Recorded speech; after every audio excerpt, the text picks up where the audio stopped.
మీరు విడవబడిన వారు అసలే కాదు, దేవుడు మిమ్మల్ని ఏర్పరచుకున్నారు, దేవుని అనాది సంకల్పములో దేవుడు మిమ్మల్ని ప్రత్యేకించారు. మరి ఇదేంటి ప్రభువా, ఇంత గ్యాప్ ఏంటి ప్రభువా, ఇంత ఆలస్యం ఏంటి ప్రభువా అని మీరు అడుగుతారు. ప్రభు చెప్తారు, నా సమయం ఇంకా రాలేదు, నీ విషయంలో నా సమయం ఇంకా రాలేదు, వెయిట్ లిటిల్ మోర్, నీ కొరకు మార్గం సిద్ధమవుతుంది, నువ్వు టెన్షన్ పడకు, పర్ఫెక్ట్గా blessings are going to be coming to you.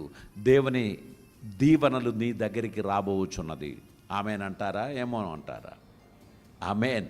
అది దేవుడు చేయబోచున్నాడు. నువ్వు సంతోషించి గంతులు వేసేటువంటి కార్యం నీ జీవితంలో దేవుడు చేయబోచున్నాడు. నిన్ను ఏడిపించాలని, నిన్ను నిరాశపరచాలని, నిన్ను బాధ పెట్టాలని, నీకేం జరగదు అని చెప్పి నిన్ను ఆ కలవరపరచడానికి సాతాను ప్రయత్నం చేస్తాడు. కానీ దేవుడు అంటున్నాడు, you just wait for me, నువ్వు కొంచెం కనిపెట్టు, నేను నీ దగ్గరికి రాబోచున్నాను అని ప్రభు అంటున్నాడు.